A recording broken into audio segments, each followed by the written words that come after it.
All right, everybody. Good night to you. Good morning, good afternoon, good evening, whenever it is for you. Hope everything's going well for you. So we start my show. As you can tell, I'm by myself. That's because my co-host decided to dip out on me. Uh, didn't tell me first, but we'll get to that later. Um, so yeah, while we get everyone settled in, say hello to the people that were already here. And by people, I mean specifically William Amy. Uh, I'm going to get to that in just a second. Uh, I told everyone that I had an announcement to make, and this is going to be it, right? So, me, a few people from the rest of AFN, from Forever I Love Atlanta Sports Podcast, and some from I think it's like the Georgia Sports Hospitality Media or something like that. Members of us are going to come together and make one big uh, like draft board article to put up on all of our websites. So be on the lookout for that. We have certain people doing more than one position. You have other slots that aren't exactly filled up yet, but we have until around March. That's when we're going to try to get everything finalized, before the draft. I mean, I'm really hoping for March.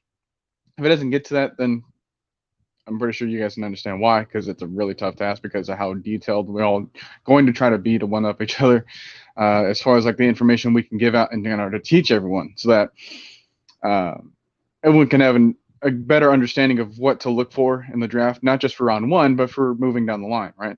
So that is the announcement for you guys.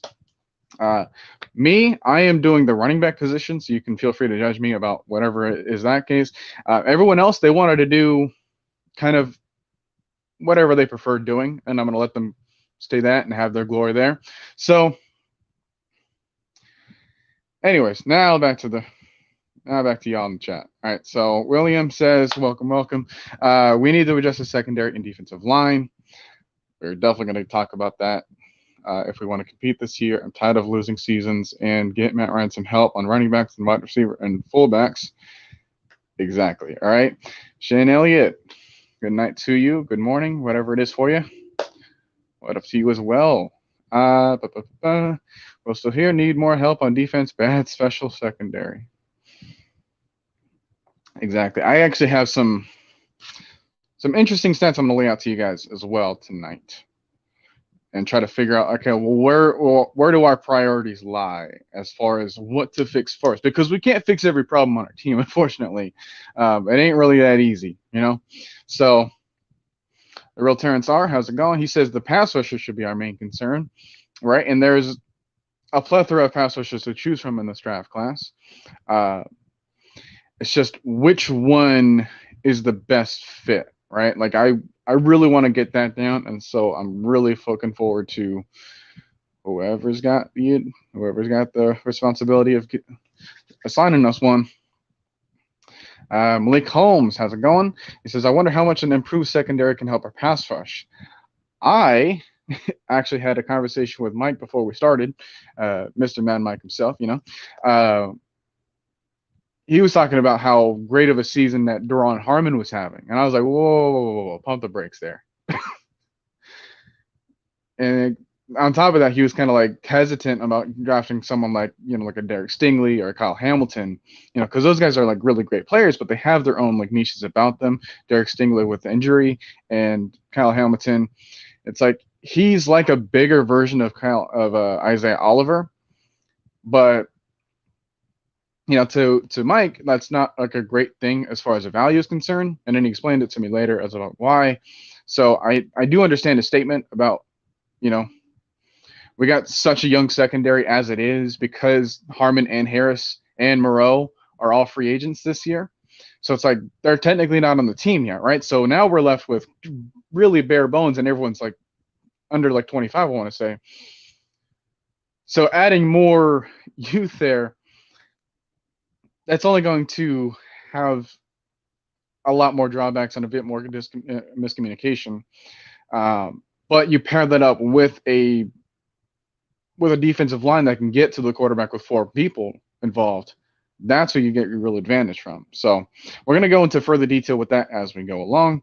CT22, what up to you? So big shout out and thank you to everyone that's tuning in, as it is just me. But as you can tell, we've done it before. So, all right. So what I want to do right now is give you guys the roster rundown. That's kind of the reason as to why I named the show that. This list right here, if you can really squint hard enough close to your screen, I'm going to have to do the same thing for mine, so get closer. That's a bit better. So we have our total value, our APY, which I want to say is like their yearly salary, let's just say, and then our total guarantees are on the far right. So if you take a look at that list, you can kind of tell about who is where as far as how much money we're giving to them this year. Now, let's see what that does to the cap, right? So this is our starting cap space. This is what we have to work with as far as right now. All right. So let's talk about the players that we already have and what we can do with them moving forward, right? So prioritizing, like value and making sure that we have as much money as possible to fix our problems. It really got me thinking. All right. So I went over to overthecap.com. This is where you can kind of play around and tinker around with the cap, making some of your own decisions. And they do, they compensate for what like the dead money would be and everything, and what that would look like for like the next couple of years down the line, which is what you're seeing right here. So really caught my interest, right? If we go to, let's see,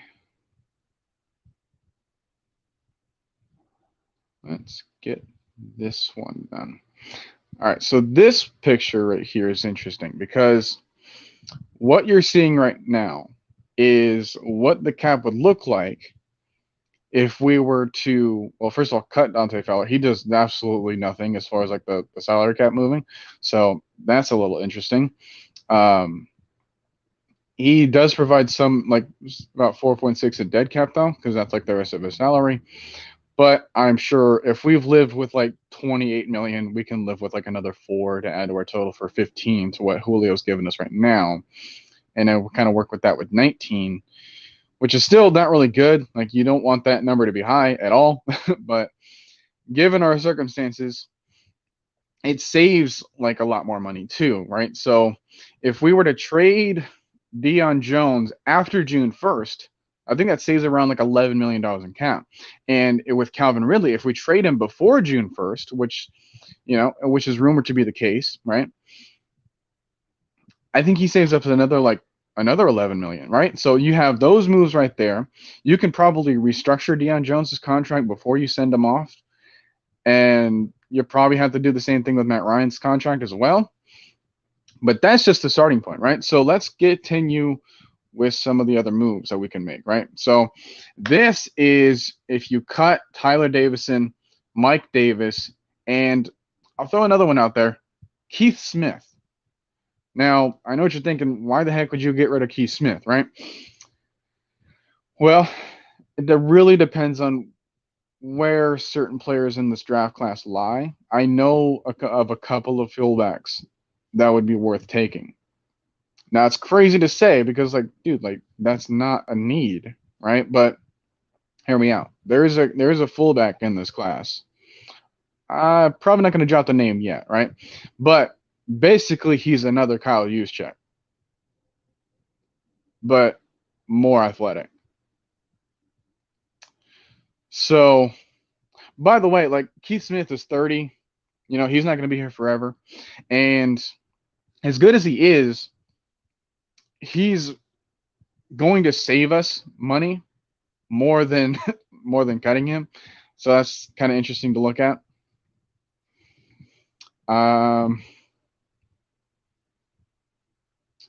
Now let's take a look at what was the other one.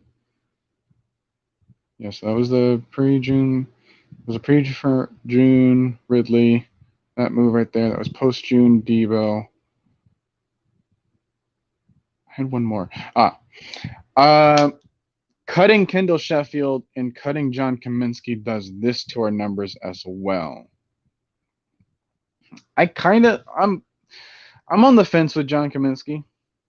With Kendall Sheffield, he can go. I mean, he's making like another like 1 point something million. Basically, he's more money right now than what he's worth to us in the past couple of years. Kind of the same thing for Kaminsky, which is why I'm going to let him go in this scenario, right?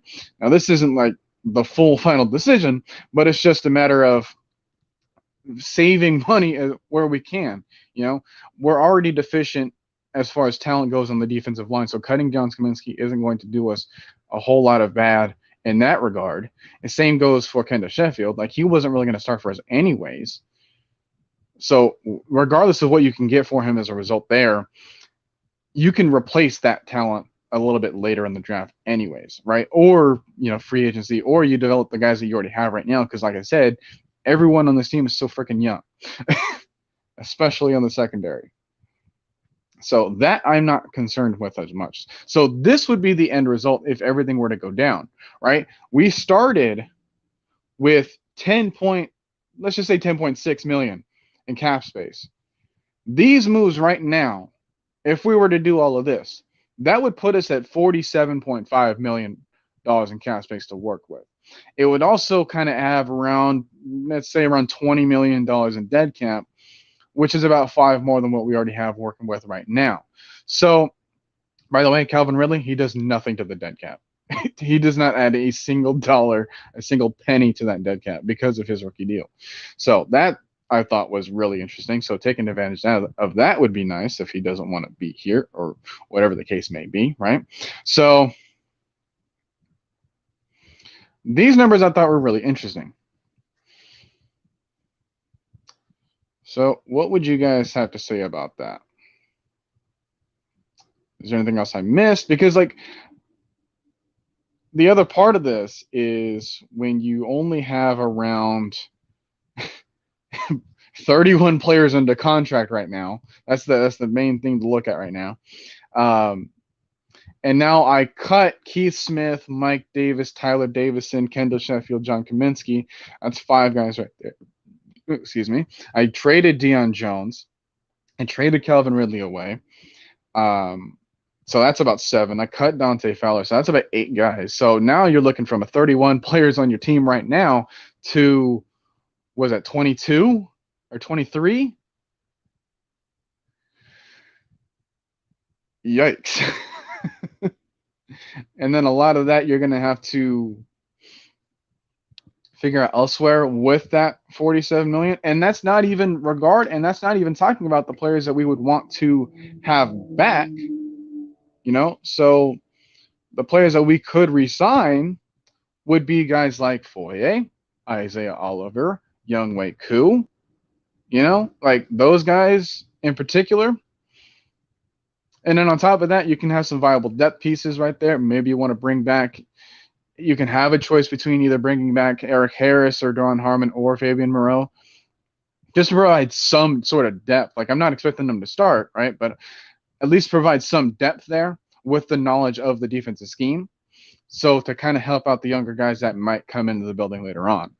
So you'll have that to provide us with. But then a lot of these other guys, like, you know, like Steven Means in the Lake, they're already gone. Like, they're already off the team, which is why our numbers are looking really low.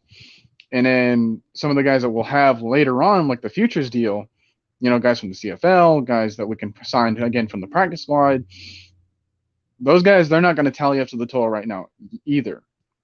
So having 23 players on the roster as of right now, that's pretty scary. And then you don't have enough for re-signing guys if you want to sign people to big deals, like, you know, like Foye would deserve, like Younghoe Koo would deserve. Like, that's, and then you got to save around like $10 to $12 million for the draft class itself that you're going to add players to as well. who knows how many picks you're going to try to have there. I looked at the compensatory picks that we would get from spotrack.com. It turns out they're not giving us any compensatory picks for guys like Julio and DeMonte Casey and Keanu Neal. They're only giving us one comp pick for Alex Mack, and that's only in the 6th round. So I thought that was really concerning. But I'm probably going to be really behind on these comments, so let's take a look at what everyone's been saying. Tony Wright, how's it going here? As I looked at Foyer's highlights for the entire season, this man was robbed of a full goal berth and also robbed of a first team or at least second team All-Pro. Exactly, There's that option as well. Like if we can't draft that fullback, that you'll have to find out later on in our article. So I'm trying to prop that up, praise that up as much as we can, and let you guys know so that you guys can have the expectation so that other people that already have assigned to their positions can really get to work, because this was my idea. I wanted to really do this. So Derek, somebody said facts. You agree with something, right? Not sure what that was. I'm just hoping to use free agency to address the offensive line. That might be the direction that they're going with. And I was looking at some of the available people there in both the left guard, center, and right tackle position. So we'll probably save that for another conversation later on. That way I can get more visuals for you guys to look at too. But anyways, that way we can use a draft to focus on the D-line on the stacked class, as well as a few playmakers on offense, in my opinion. I mean, in theory, that's like the really good way to go about it, I don't see Sheffield in Atlanta next season. I really don't either.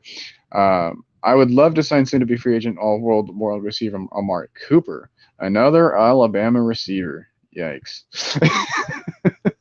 After Dallas releases him, but we name out being able to afford. Yeah, we're definitely not going to be able to afford Amari Cooper. I mean, you can increase the cap space from like another like $50 million. We're still not going to have wide receiver. We're not going to have that cap room for that. But the other side of that is because of how talented like every wide receiver class has been as of late. I wouldn't say that we really missed out on anyone in particular, because we can really expect like wide receiver groups when you really want to focus on them. You can find a good one every single year, like a good number one every single year. It's just there's that one team that didn't get it, and then there's a couple of teams that didn't get it, and then there's the one team that did. It's all about positioning, it's all about where you land and the value that you give to the team at that spot that you were drafted at. We're going to get to that, right? But free agency comes first, and that's still like a 2 months away exactly? Maybe a little bit less than 2 months. So soon to be free agent Ben Jones, Tennessee Titans, wants to come to Atlanta. Really now. I mean, he is from Georgia. Like he went to college at Georgia back in 2012. Right. So he spoke with head coach Arthur Smith after the 2020 season and told him he would love to come to Atlanta and play for him. That might be nice, especially when you consider like the average yearly salary for him. But the problem is that if we were to get him, he ain't really the long-term solution there. I think long-term solution might be Drew Dahlman. As crazy as that sounds, he is an Arthur Smith guy. He is a Terry Fontenot guy, so it's like that is a member of their team. He's more athletic than a Matt Hennessy, PFF for what it's worth, he actually has a better run blocking grade than Hennessy. I mean,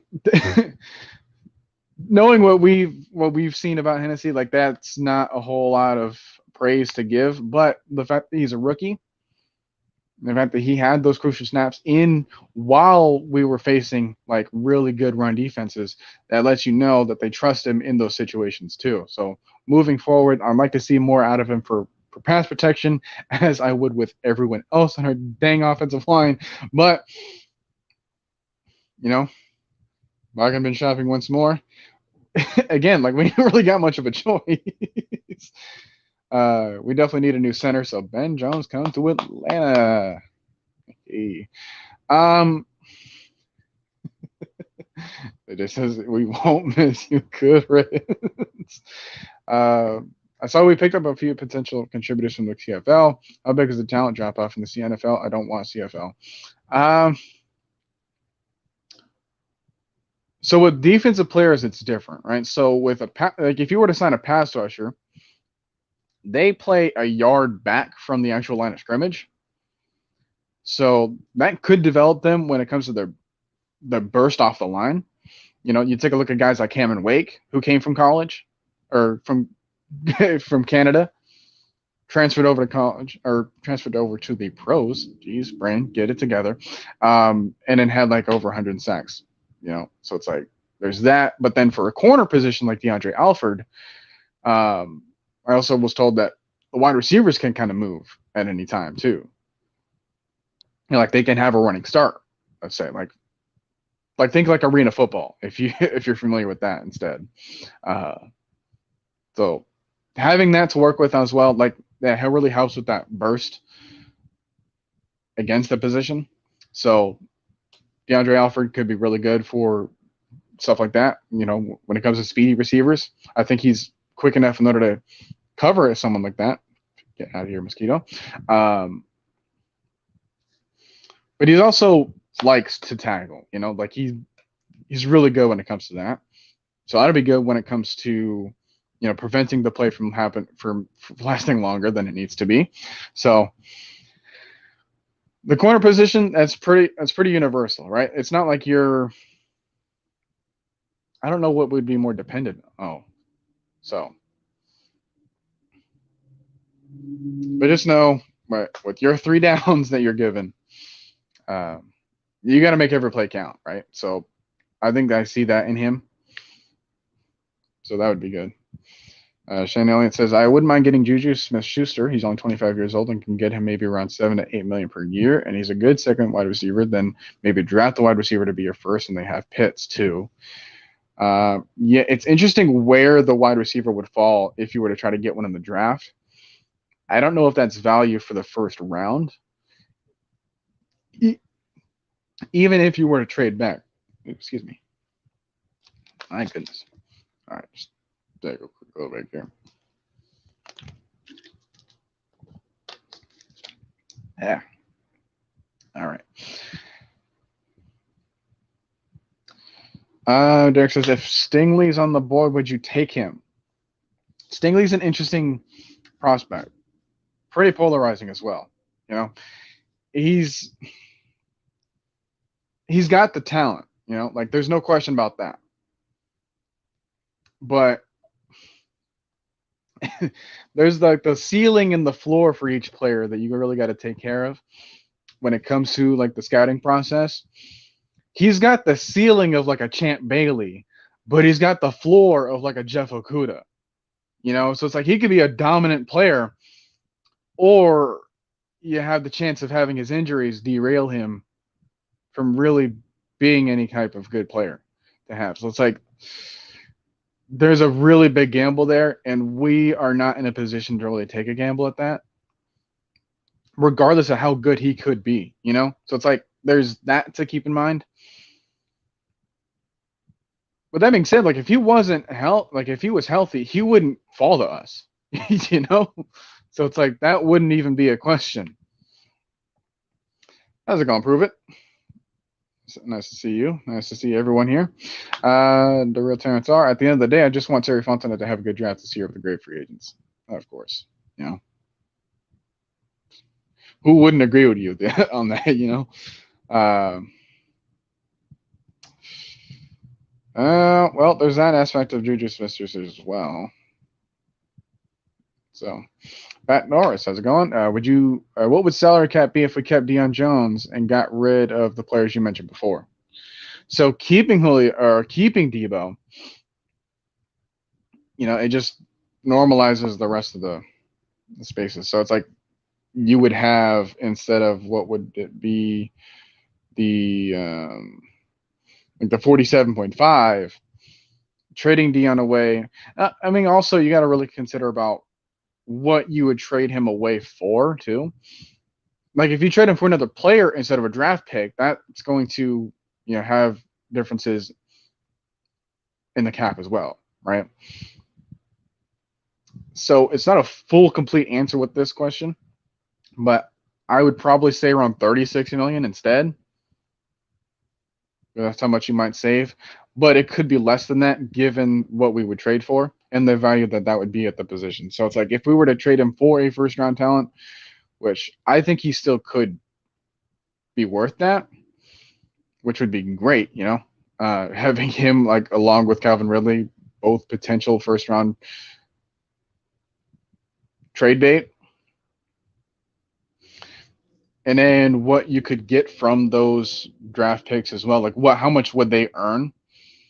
Like Devontae Smith, for example, if we would have tried to take another wide receiver in order to place Calvin Ridley high up in the draft, I think his contract, like what he would earn right now, would be like 1.6 million on the rookie deal. So you take that when you can instead of having to spend $11 million on a player that doesn't want to be here. So there's that aspect, And then with Deebo,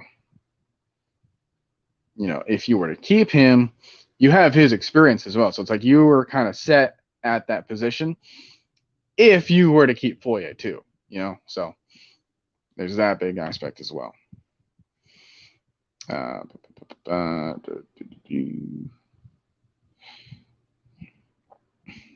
right, so Tony Wright agrees with me that Dahlman is the long-term answer, but he can learn under Ben Jones for a year or two. Perfectly fine with that. Plus, Jones is very familiar with Arthur Smith's system. He's also a better pass blocker too.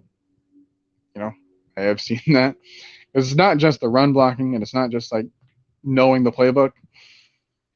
It's like the only thing that would concern me is that he's not the most athletic linebacker. Or, where am I going with my head? He's not the most athletic center. Matt Hennessy is more athletic center.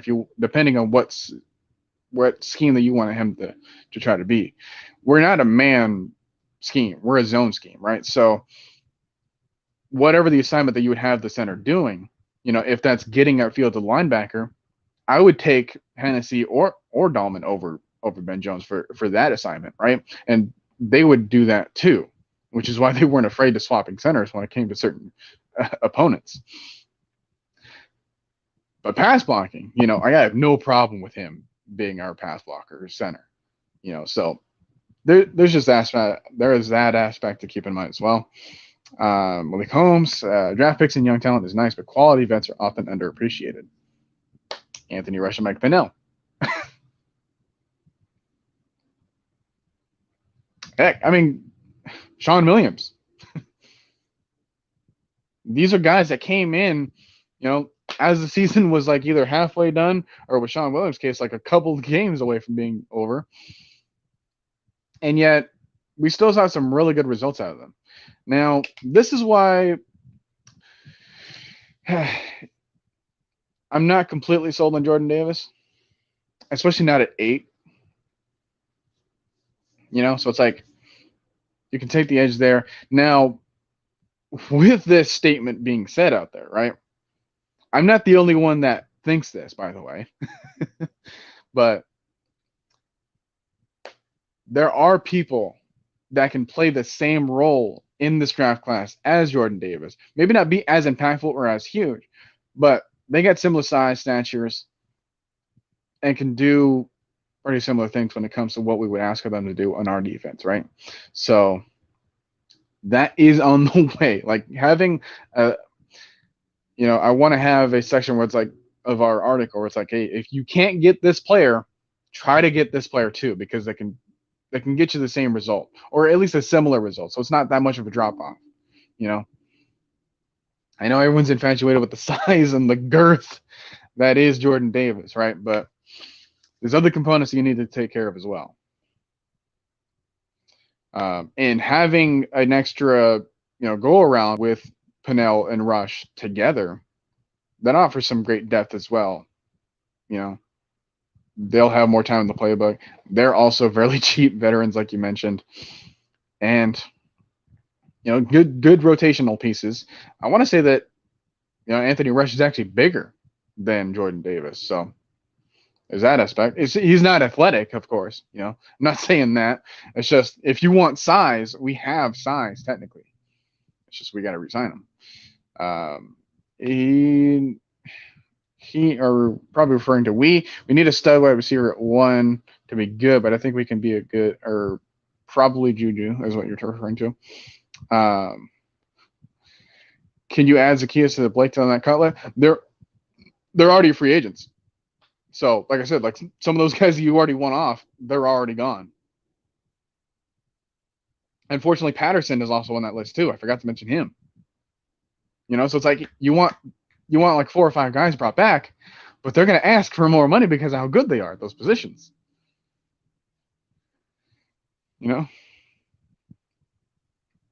Tony White says we should bring back Fabian Moreau, but not safeties Duron Harmon or Eric Harris. Let them both walk. We should immediately go with the young kids, Elon Hawkins and Richie Grant.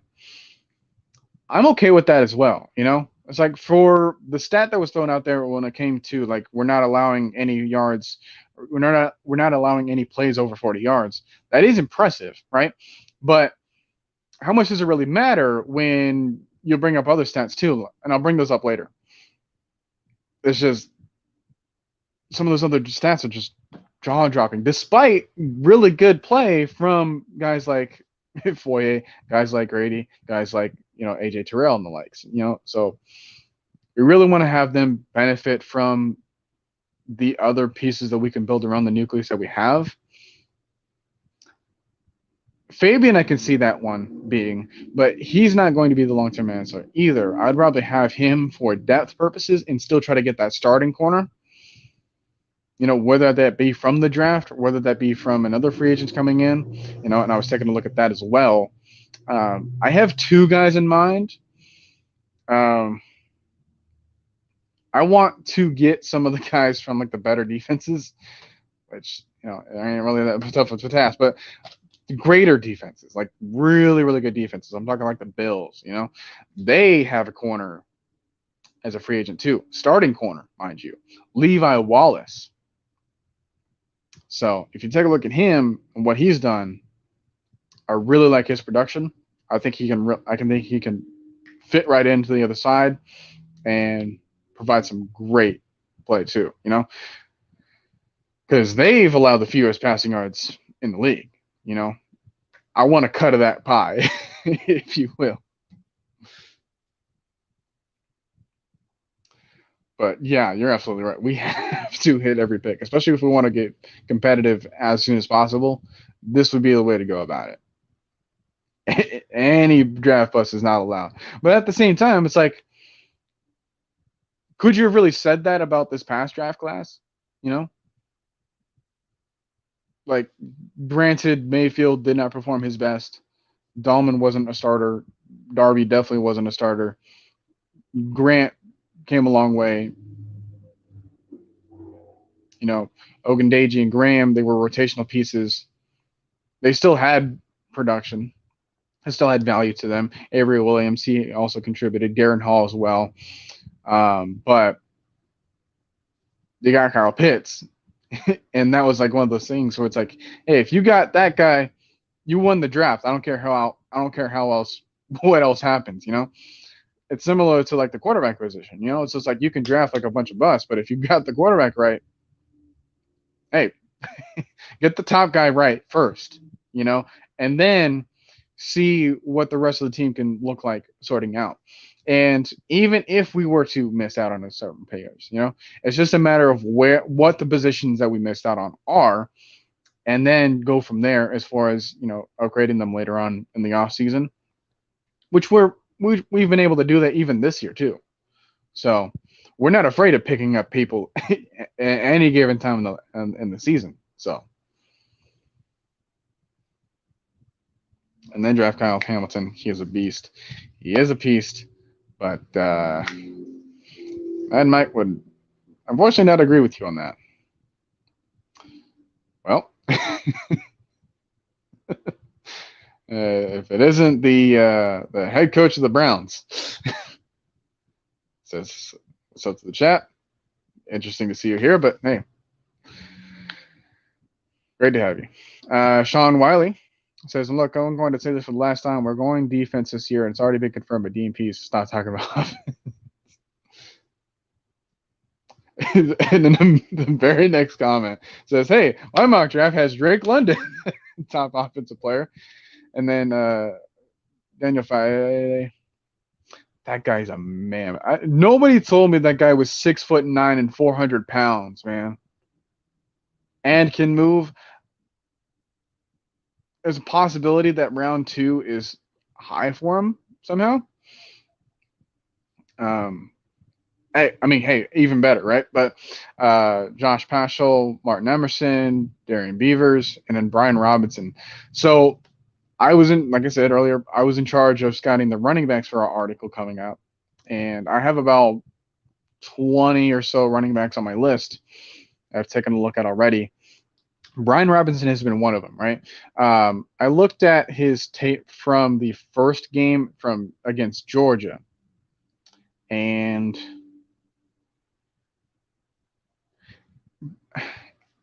fifth rounder is a good pick for him there, in my opinion. You're not too high on him. You're not too low on him. I think the problem that gets me with him is that he's not a guy that I would see Arthur Smith really wanting. He is a high floor guy. He does the running part well, but as far as everything else you really want to consider when it comes to what we would want in a Falcons running back, I want them to be able to protect the quarterback when it comes to passing sets. So whether that be chip blocks or, picking up the blitzes from the linebackers and safeties and whatnot, like that is a crucial part for me, as well as, any receiving talent that you can get from out of the backfield as well. So it's like those two things I'm really looking for. He's okay at those, so it's like he's not really good at those ones. Ain't really the versatile type that I would like him to be. And on top of that, he sometimes has. Now, I'm not doing a full evaluation of him right now. So it's like this is just a very small sample size of him. But from what I've seen so far, fifth round's okay. It's just I don't know his role. Like I see more of a role for Quadri Hollison on our roster right now than I do for Ryan Robinson. So just keep that in my opinion. But we get a second for Ridley and a third for Deion Jones. That gives us a first, 3 seconds, 2/3, a fourth and fifth, and a sixth, and a partridge and a pear tree. Shane Elliott says, or just draft Williamson or Pickens at wide receiver, then they would be on the rookie contracts. I think Williamson's injury is not as bad as I believe it was, a small tear. Okay. Yeah, so. Well, kind of already answered that. So, TK22, if you're calling the shots, what would you do? Trading back might be the highest priority with all the talent in the top 100. I heard some really good things. So, like from the 50 spot to the 100 spot, some really good depth there. Not as top heavy as a couple of these drafts have been. But that means that if you have a lot of picks now, especially in this mid range, which we could really easily get, these would be your doubles and triples, if you will, instead of trying to get that home run. But yeah, depending on how desperate teams are for the quarterback, we could potentially have a very, very valuable pick. Now, I don't know if we are going to have as much value as, let's say like the Jets that might want to trade their top 10 pick. I don't even know which one. The Eagles, who have a lot of control over this draft. The Texans at the third spot. People could be really desperate for a quarterback, and that can bring some other teams out there. So I don't know if any quarterback is going to be worth that high of a draft pick for this year. And I've seen some other people really agree. But hey, you never know with how desperate teams can be, and it's hard to find an auction when everyone that's doing the bidding is in a different room. Yeah, we only have 2 receivers on the roster. Yeah. That's not good. Well, blocking. I don't really know who blocked you. Are you unblocked now? Let's see. JJ says, let's not judge Richard Grant until we see him at his natural safety position instead of that nickel spot. I agree, because it was kind of unfair throwing him into the fire like that. Shannon asked me, would you trade up the first or second pick in the draft by trading our 8th pick and Ridley and maybe our 3rd pick for a top end or Evans, the left tackle from Bama? So moving up to get Evans. My question with that is, can he play right tackle? Like, that's my only concern. I know that his natural position would be left tackle. I don't really see him as a need for that right now. I think Jake Matthews is still fine, even still moving forward. But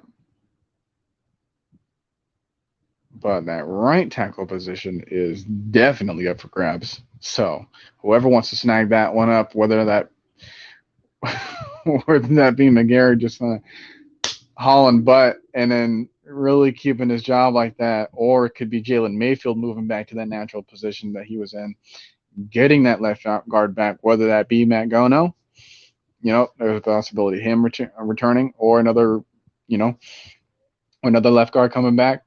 You want to try to consider some of the people that are in similar schemes. So 49ers left guard, Laken Tomlinson, pretty much played all of his snaps. Is in the same similar zone running scheme. So he'll know a lot of the system, given the fact that the verbiage and stuff is going to be different, of course, but the philosophy of what Arthur Smith and Kyle Shanahan has done in the past, very similar, so it's like getting those guys like that.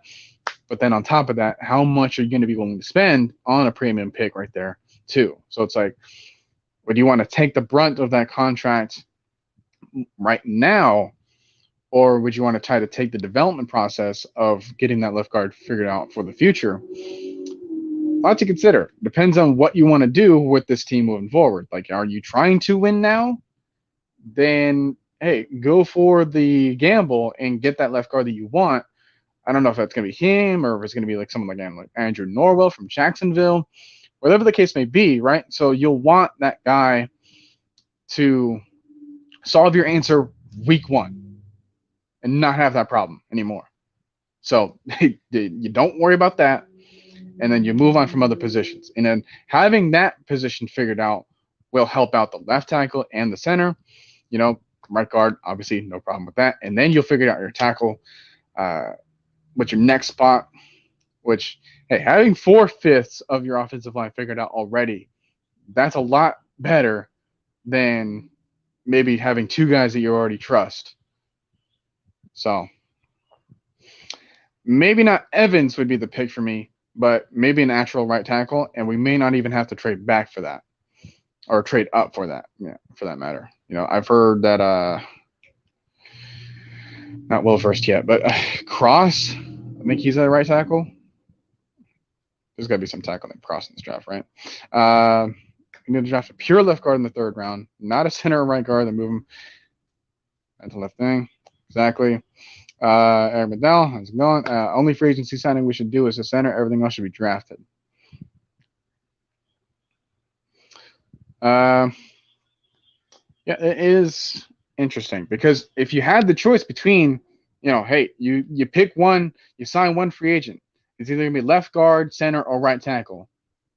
I think we have possible plans for left guard, possible plans for right tackle already. And it's just that signing, which kind of seems obvious to us right now.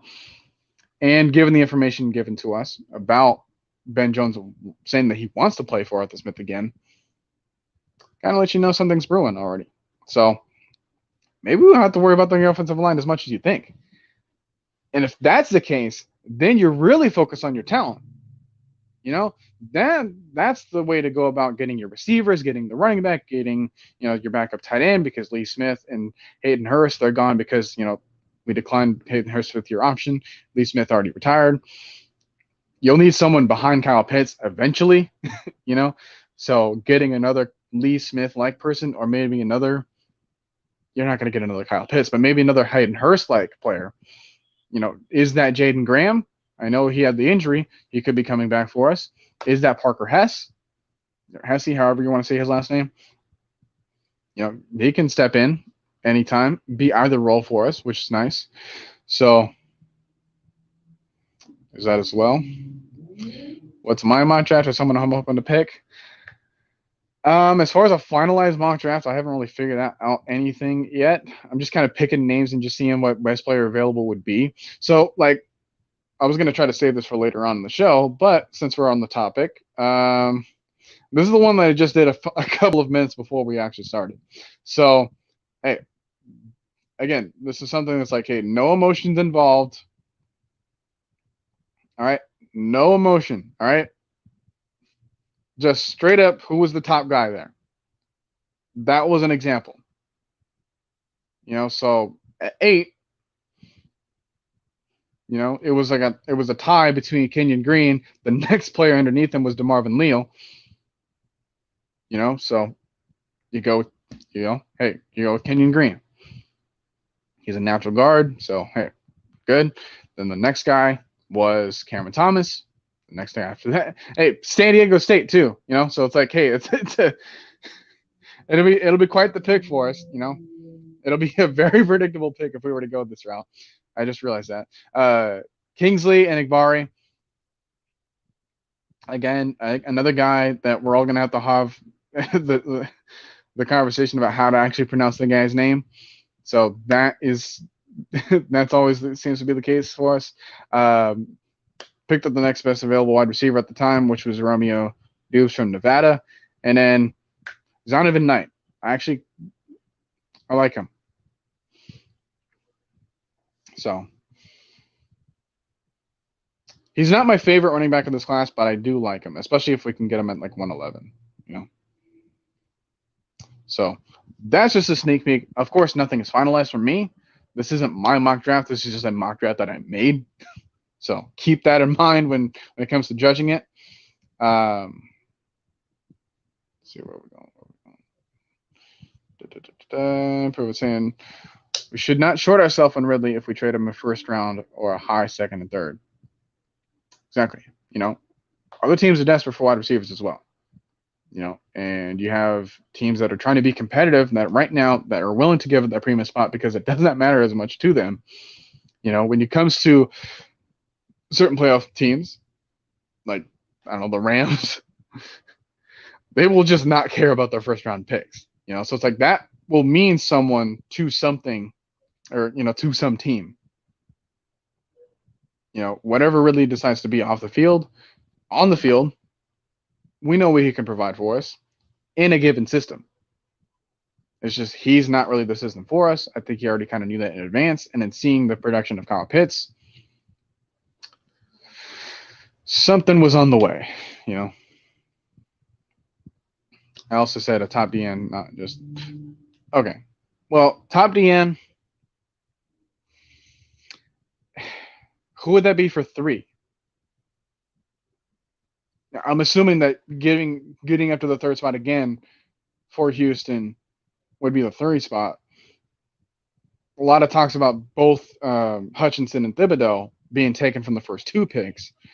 Not sure how much investment is going into that already right now. There's probably going to be the 1 or 2 more prospects that are going to shoot up and skyrocket in the draft later on, as as always seems to be the case.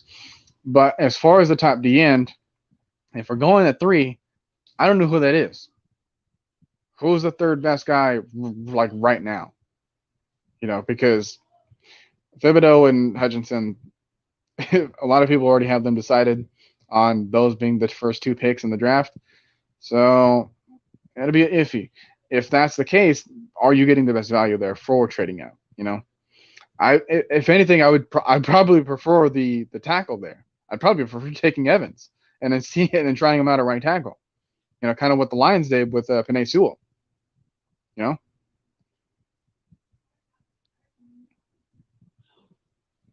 Cameron Thomas and Kingsley, I love them. Hey, good to know. I bet. Hey, no emotion involved in that too, by the way. Kenyon Green is solid. He's capable of playing all around the line, which is something we could use. Did not know that when blinding selecting him. So, yeah, a lot of good, interesting conversations to still have, you know. One thing that I wanted to take care of too, and I think I'm going to try to do this now.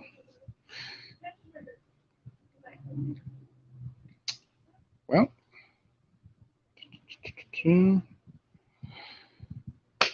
here's the question on the screen. What would you change first? Emphasis on the you. Here's the things that we're working with right now. All right. These are 9 stats from the team defense that we have from last year. I'll take this off so you can kind of see it. So from the top left, we had the points allowed. Top right, we had yards allowed. Middle left, we had hurry percentage. Top middle, we had blitz percentage. Middle right, we had pressure percentage. Bottom left is penalties. Bottom middle is scoring percentage against our defense. And bottom right is rushing yards allowed. So, you know, hey, we got this team defense stats. These are 9 that I've picked up already. I probably would have been able to add more, but I didn't want to clog up too much of the screen. So, what do I mean by what would you change first? Well, let's see if I am prepared like I thought I would be when it came to this decision of doing so. Can I do this? Can I do this? Can I do this? I think you guys might know what's on the way.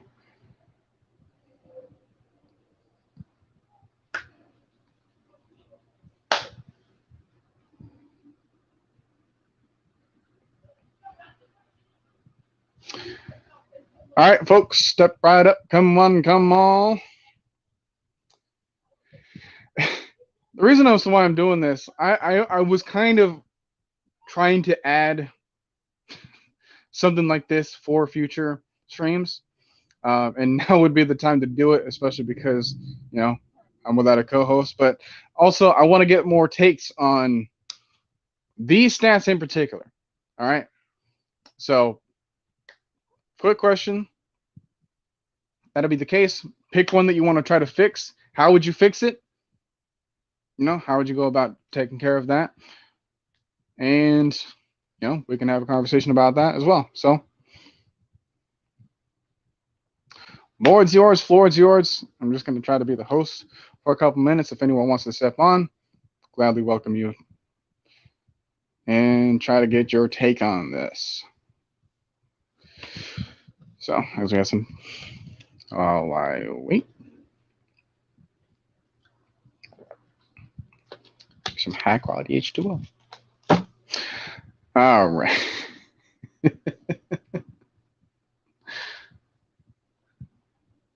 Come on, man. Don't go tucking your tail on me.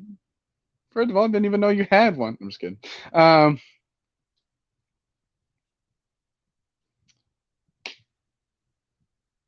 right.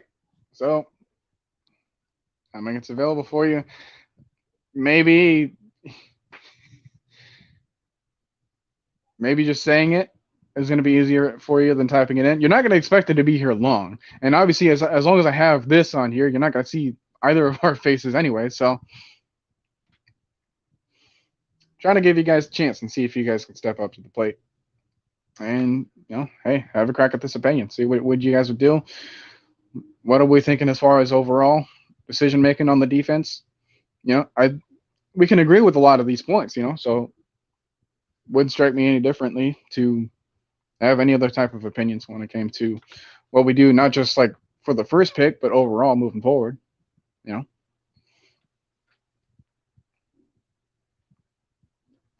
Well, if you guys decide on that later, I'm going to see if I can try to pin this information for you guys.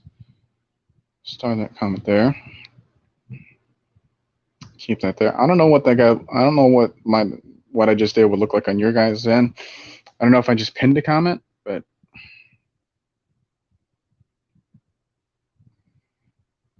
it's there for the taking.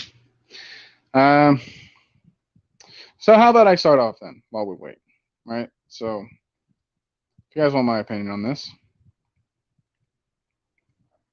the first thing that I looked at was the points allowed, right? That was 459. That was the third most. As you can see underneath it was 80J. That was for adjusted. Basically what I did there is I took a look at some of the game. I took a look at all the games, figured out the scoring that we've allowed, and seeing if they were really against the defense. So that would be like the pick sixes, the kickoff return touchdowns, the blocked punts, and then any kind of like garbage time stats that people would put up against us, or if like a team ran up the score, let's say, because that happened to us one or two times. I took those out of it because that wasn't going to be fair for the defense anyways. Even if I took out all those points from those respective games, it still put us at 397, which had I not adjusted anyone else's numbers to that, that would have been around 13th in the league. And as far as like most points allowed, so that's what that would mean. Yards allowed. Now, if I could do the same thing for the adjusted yards allowed, that'd be way too much of a time consumer for that. At least right now, with the time we were given with. But what do we have here?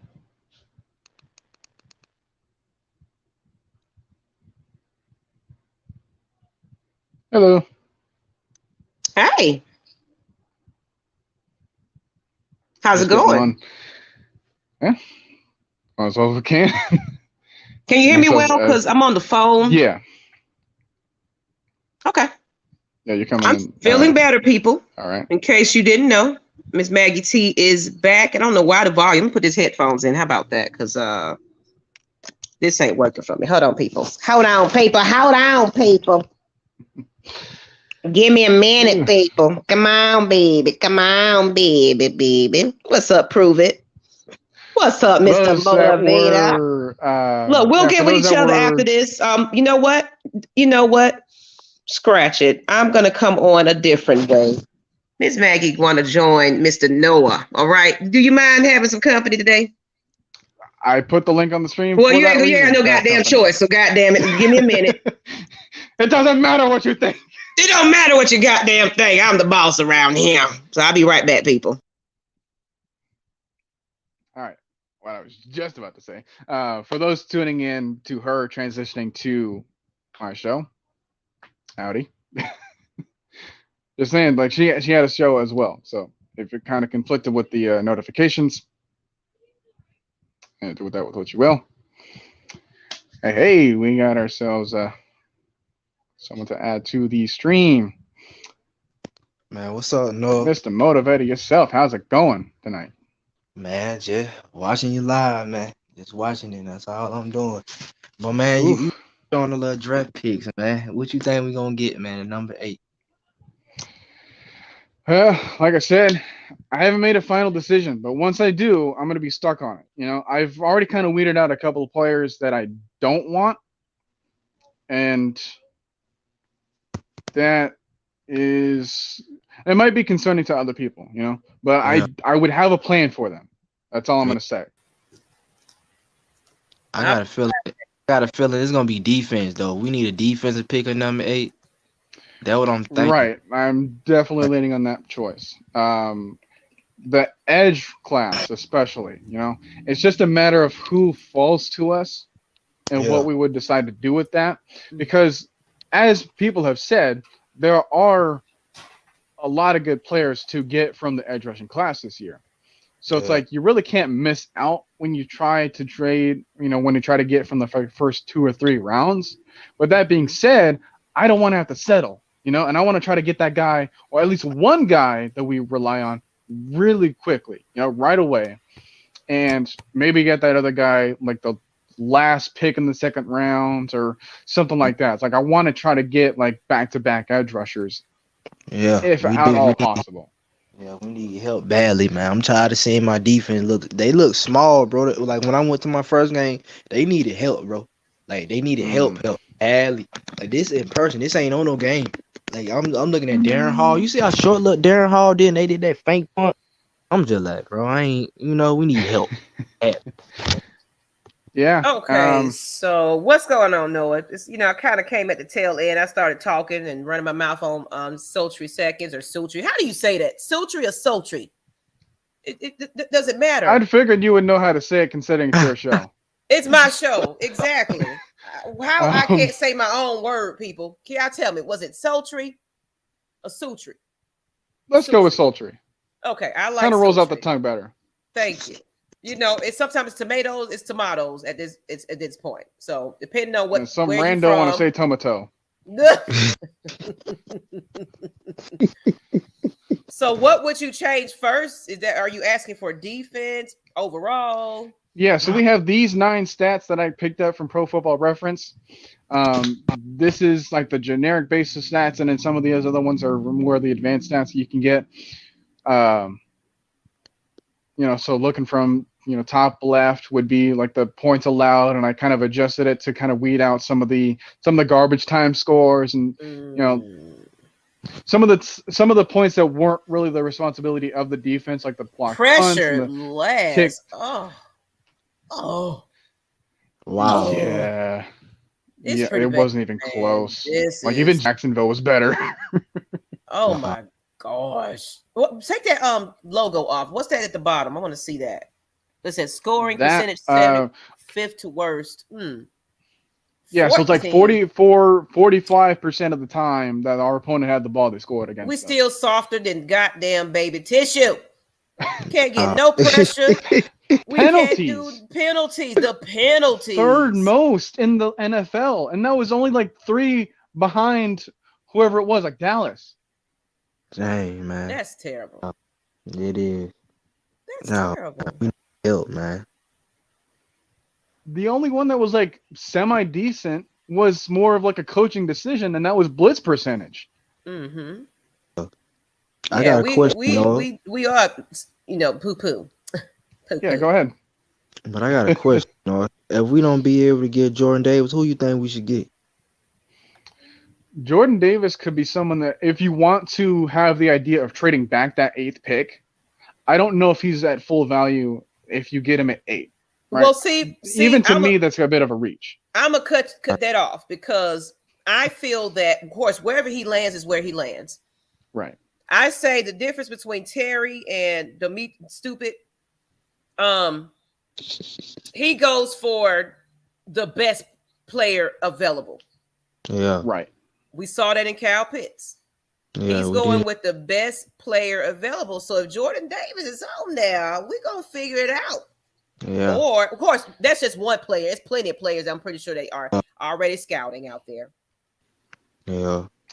Yeah. Now, because of my hesitation on Jordan Davis, I had to come up with a backup plan, right? So there are, I want to say about 2 guys at least that, hey, if you don't get Jordan Davis and you want a guy like Jordan Davis, there's about 1 or 2 guys that have a similar build, have a similar production when it came to what they provided to their defense, and we can get them for a lot cheaper too. Yeah. All else fails, we can try to get back Anthony Rush and Mike Pennell, let them have a full offseason in our building instead of having them come in off the street, and they can develop a lot better as well. Because they got the girth for it, if you want that. It's just the athleticism is the key there too. But you're really not getting Anthony Rush for his athleticism. Like you're not getting them for that purpose. So you're going to get them for stuffing the run and making sure that they cause as much of a ruckus as you can on the defensive line. And I think that Jordan Davis is a great guy to get for that, but he's not the only guy. And that's the only point that I wanted to make. Exactly. Yeah. Everybody. One thing about our fan base. Oh, somebody got cut. Falcons. Like, why are we trying to grab all these little stray cats? Yeah. And build a team off of it. Yeah. Or everybody talking about Jordan Davis. That's all we care about. We just want Justin Fields, everybody, because everybody else want Justin Fields. Mm-hmm. Who is in the chat? Don't jump on. You know what? In the world we don't start it. Why is my screen looking like this though? Who the hell is that? Hey, we got Prove It in the building, guys. Prove it now. I can't even say it. What's up, Prove It? Ooh, what's up? I want to see some faces. Noah. Let's is the mic on? Well, mic check 1 2 1 2. Maggie's feeling better, y'all. Look, y'all finna get a lot of this. Mr. Motivated caught the bipolar Kanye West Maggie T on the other show. Can y'all hear a player? Yes, we can. Yeah, you sound a lot better now. Okay. Yeah. So man, one of my pet peeves, bro, for this defense, bro, is I can't stand to be ran on, man. Straight up. I cannot stand to be ran on, bro. If I bring that back up, we were 6th most in run yards allowed with over 220 or 2,200. Jeez. Yeah. I got a question, though. I got a question. How many picks you think we need for the defense? Whew. You guys want to go a Panthers route like they did a couple of years ago and just go every single pick in defense? Where are we in the draft? Where are we now? Because I've been so out the loop with this sickness. I'm still recovering from it. Pick. What I'm saying, we're number 8. Yeah, we're number 8. With there, we have an early second and a late second round thanks to the Titans. Mm-hmm. And then there's also some flexibility when it comes to guys that are already on the roster that we could try to ship out in order to save some money that way, like Calvin Ridley, like Deion Jones. I know that's a bit of a controversial decision right there, but he saves around $11 to $12 million if you do that. Wow, that's a lot of money. Okay. You know, one thing I do believe, man, is Foye need to be involved with all of that, man. Oh, hell yeah, yeah. Right. Yeah. Improving that defensive line is definitely going to help Foye. I'm surprised you said that, though, because when I went to my first game, that's what helped the game out. Foye getting that interception, that pick six. Oh, yeah, because you were at the Lions game, right? Yeah, you know what? I'm going to say this. One thing that I can take from Arthur Smith from this first year. Of course, I never judge anybody by their first year as a head coach, especially first time as a head coach. I look at a game, yes, it was a loss, but I look for improvements. Right. Progression. What did the defense do that look a little better than last week? What did the offense? Why Matt Ryan's still on his fucking back? Yeah. You're right. What adjustments did you make? Look, y'all, Maggie's back, y'all. I'm back, y'all. I'm ready to talk about these Falcons. I don't miss the whole month. Yeah, once y'all was talking about The Rock, I came up in this month. I'm not scared to say it's the whole line, bro. I'm not. Y'all watching the same game I'm watching, bro. Like, I swear Matt Hennessy is the matador, bro, because he just let him go by. You know? And I'm not trying to super clown because I know these dudes are professionals, man. But we go in on Steven Means, but Matt Hennessy, bro. Put it this way: they know the job they signed up for.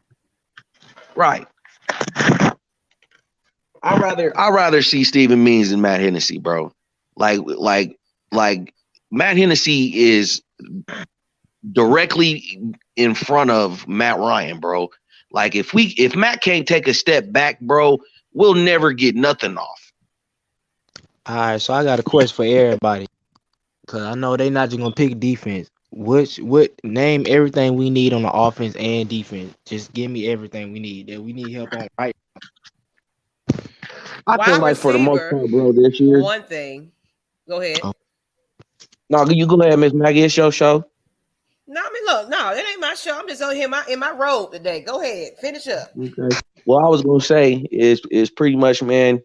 I feel as though we could have did a better job and won a couple more games, man. If Matt could just stay on his feet longer, man. Forget that he can't. He ain't gotta be mobile, bro. But if he could set his feet, bro, Matt's top 10, period, bro. Like I don't even know why he get the flack he do.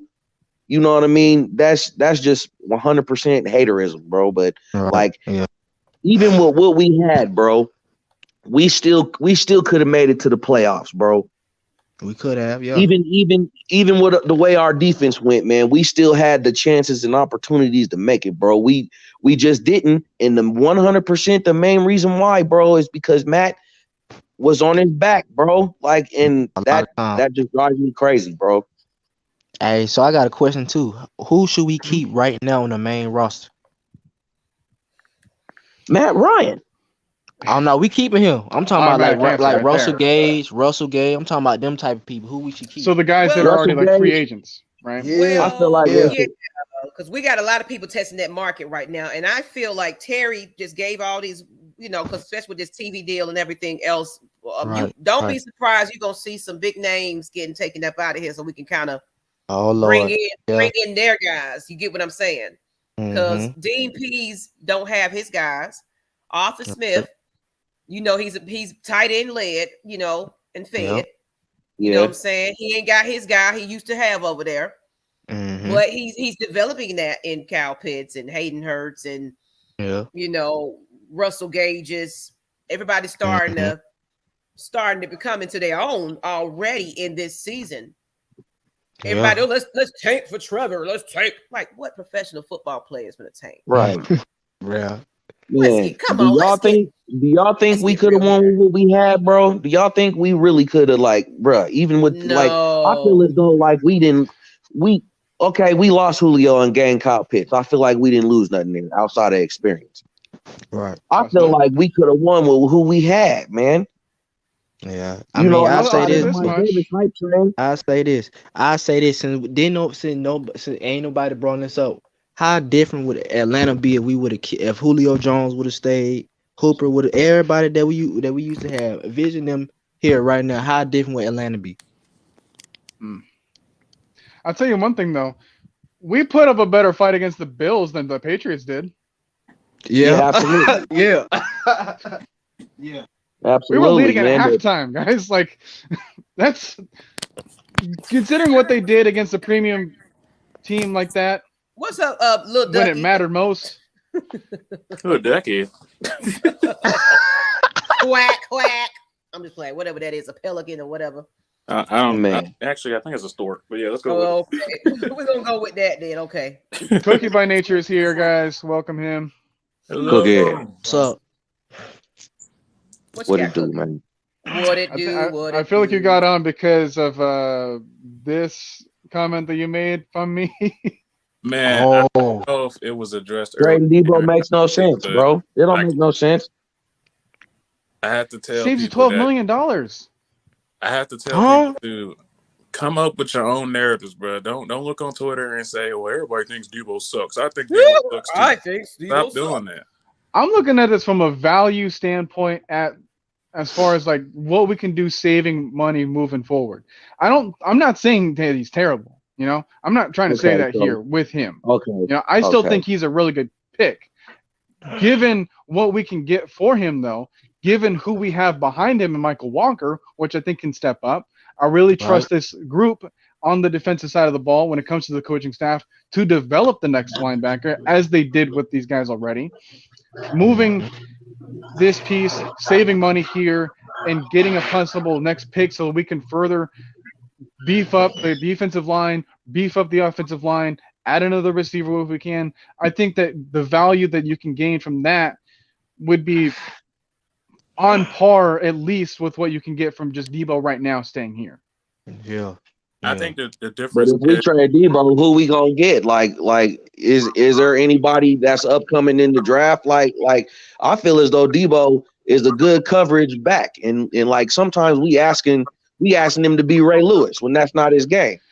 He more like CJ Mosley. I think Walker is more so the for insurance. If he asking for too much, you can just have him slide in there. I don't see the point of moving Debo, especially when he was learning a new position. He's literally teaching Floyd his position, which I showed Mike earlier. That he was telling him the certain signal calls before the play happened, saying 78, has a tail. Just look at his feet, like if he's in this certain set, it's a pass, but like if other than that, it's a run.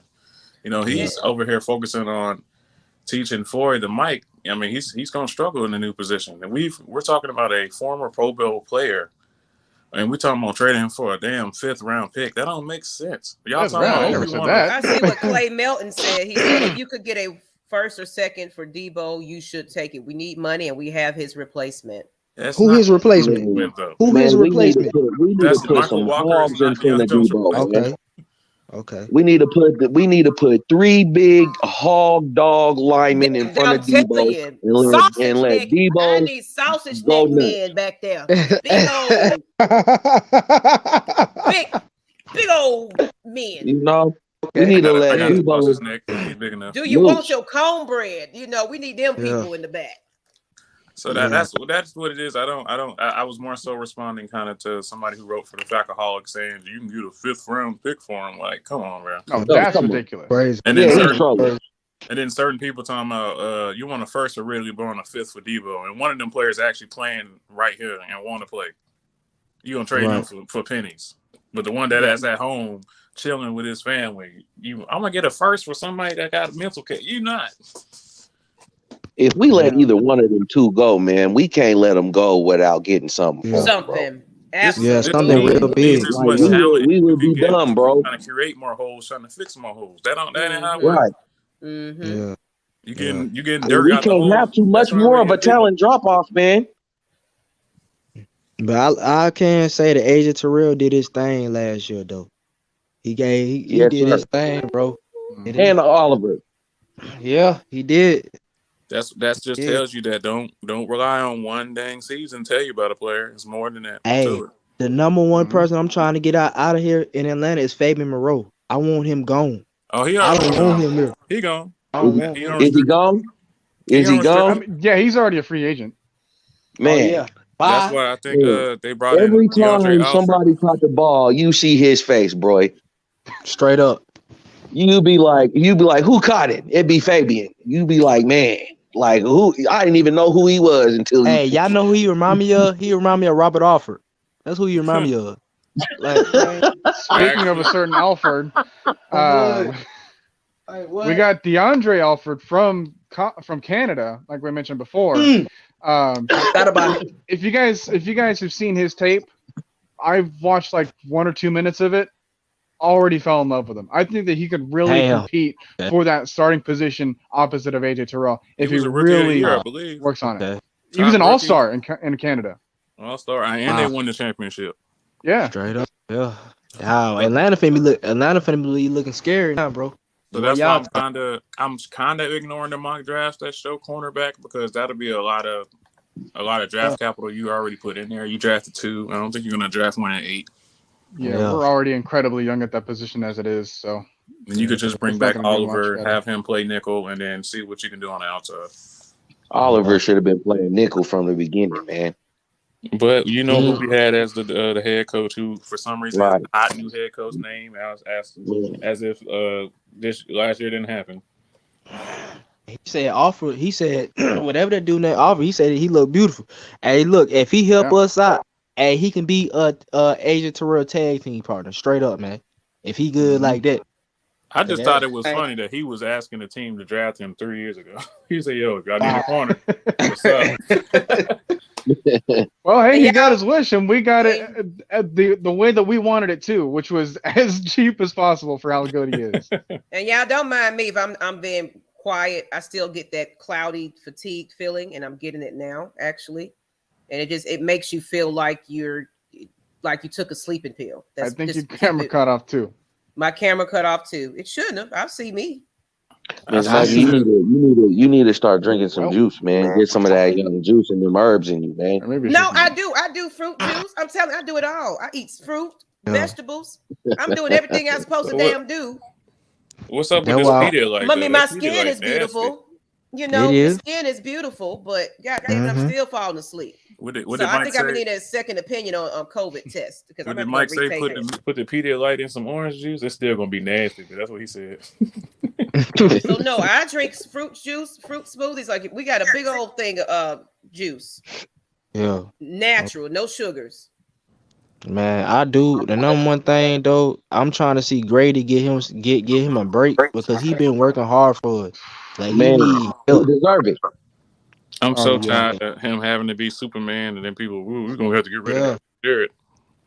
Yeah. See what we did with Julio Jones. Like, get rid of best players. Come on now, what sense does it make? None. Yeah. No, I like Marlon Davidson. I like him. Marlon Davidson. I like him. His mindset. I don't like his. I like him especially against Brady, specifically Brady. He frustrates me, bro. I don't like. I like him, but he frustrates me, bro, because he's supposed to be the one next to Grady, man, and we not really getting that out of him, bro. And he's actually backing up Grady on the depth chart. The biggest because of how we have him lined up. You don't got the guy in the middle to free him up to even do his thing. Just like with Grady. So if you get that big guy in the middle, you get more one-on-ones for Marlon. Marlon will kill you in a one-on-one, but he not gonna get that. Grady supposed to be getting to the quarterback quicker than how he is now. He supposed to been got to the quarterback. Grady was going off in that Super Bowl. He was going off. Like and like all of a sudden now, bro, like man. I'm just saying, man, these coaches got to put them in position to win, bro. I seen like that. I'm glad you say that. I'm glad you say that. Prove it, because this is something I've always preached. You know, everybody say we the Matt Ryan lovers and all that, whatever. What I feel like Arthur Smith, at least what he's doing, he's getting these players back into the positions they're comfortable with, so they can thrive. And he's trying to make sure these players are versatile at the same time, so you can put him anywhere, and he know exactly what to do instead of Matt Ryan trying to tell you where to plant your feet. That's a lot of stuff that wasn't talked about. Matt Ryan literally had to coach at the same time as do what he's doing. Exactly. Thank you. Exactly. If you watch the game for what it is instead of being in your fucking feelings, I think Noah kind of fell off. That's what it is. Which I blame Dan Quinn and Raheem Morris for that, because you had Matt Hennessy, who you knew was the future, sitting for no reason to watch James Carpenter's sorry ass play. Bruh. Yeah. Bruh. He should have been playing next I to didn't Alex want nothing from the Giants, bro. I didn't want nothing from the Giants. I'm like, why are we even signing these dudes? Yeah. I put it on Twitter before that he think he can get a good 2-for-1 deal. Oh man, instead of signing a good guy, I can get 2 trash guys for the price of 1. Stop doing that. Trash. He's been doing that for his whole career. Hey, I got a question. Hey, would y'all want Vic Beasley to come back? Y'all want Vic Beasley to come back? No, and I like Vic Beasley, but no. Well, you know what? I'm neutral to the situation because I felt like if he was with Arthur Smith, it would have been a different situation for him. Now, of course, give and take what his career was and all that. Blah, blah, blah, blah. I felt that he had potential. It was just the coaching staff. Sometimes it's about, because like look at Cordell Patterson. Mm-hmm. He came over here to a better situation and it's working for him. So it's like give him Arthur Smith and maybe bring him in on like a prove it deal. But I mean, maybe his time not for you, prove it, but you know, but some of these players maybe give them a second opportunity because right now we don't have much. I think he's a lost cause now because of what we did. Honestly, now because he should have been in a 3-4. He should have been in a 3-4 the whole time. That's what we were doing to him. Then when he actually got to a 3-4, he couldn't do nothing in Tennessee. So I just think that's and we don't even know if he wants to play football now. They already said that he just. I think he's going into the ministry or something. He gave us them 14 sacks, bro, and like the expectation for him to hit that. Year after year, that's hard, man. TJ Watt just got 21 sacks. You think he gonna do that next year? No, he's not gonna do that. what people didn't understand is that he wasn't the guy. He was the cleanup guy. But people don't respect the guys that actually finish. They trying to respect the superstar, but not everybody gonna be there. Yeah, because the guy doing a lot of Big the dirty Beasley. work. I'd rather have Big Beasley over We Stephen know Meeks. dang sure Dante Fowler is gonna get 1 sack every 17 games. So like we gotta do something. Hey, how y'all feel about Mike Davis, man? How y'all feel about Mike Davis? Mike Davis out the door. I roll with Mike Davis to the end, bro. But he didn't do it, bro. I don't know about that one. I mean, I like it, but I don't know. We can probably get a little bit something better in that position. I'm just saying. What happened to Mike Davis was Cordero Patterson. Straight up on everything. Not even that. That's what happened, bro. Mike Davis was too damn slow because Cordero wasn't doing nothing different. Mike Davis was just slow, and his best attribute was pass protection. That's the only reason he was out there because he couldn't run the walk for shit. Man, I kind of feel like that's the O line too, man, because we wasn't pulling, bro. Yeah, we like, bro, like there was, if y'all remember, bro, there was one cold play where Mike Davis almost got hit in the back, but he spent off. That's because Matt Hennessy let dude go right by him. We can't even get the playoff. You know what I mean? He gets it back to the line of scrimmage. But like that was amazing, bro. He like spent the dude off him. I think it's a combination of both because when Cordero was getting the majority of the snaps, he did make the offensive line look better. And especially when you was running behind Jalen Mayfield. I know everybody likes to kick Jalen Mayfield in the butt, but he's a phenomenal run blocker. He just got to get past blocking straight. Yeah. Okay. I brought this. Noah, you froze. I hear you, but you froze. Again? Yeah. There you go. Okay, well, I'm just going to bring this up again because as much as you can try to ride or die with Davis as your running back, at what price? You know, because he's going to be asking for another like $3 million. He's gone. With how replaceable that the running back position can be, you know, with him on top of that, he's like 29-30. He's not the long-term answer either. Yeah. You can't have 2 30-year-old running backs. What type? Hey, if we get a running back in the draft, what type of running back y'all want? I want somebody 6'1". So I got some names for you. Okay. You got names. Let's go. So depending on what you want, right? So let me bring this up. Let me ask this question before I begin. Do you guys want another guy to replace the production of Cordero Patterson? I want somebody to eventually eclipse his production. Not like replace. I want it to be where it's a yin and a yang type of situation. Okay, so here's the guy to look out for then. Because this guy has played in running back the previous 2 seasons. Then they switched him over to become a wide receiver. So he has the potential to play both positions if need be. So I like that about him. He's got really good hands. You know, decent for a running back when it comes to this guy. Name is Calvin Turner from Hawaii. Okay, I was going to get it wrong anyway. I was going to guess. I've been paying attention to him. I like his potential to what he can offer to the table. Now, his pass protection and all that kind of stuff leaves a lot to be desired, but we're not really getting him for that. Just like we're not getting Cordell Patterson to be the pass protector, you know? So I don't really want to judge him for what he can't do, but focus on what he could do for us if we were to bring him in. So I like that. If you want a workhorse back, I got another guy for you.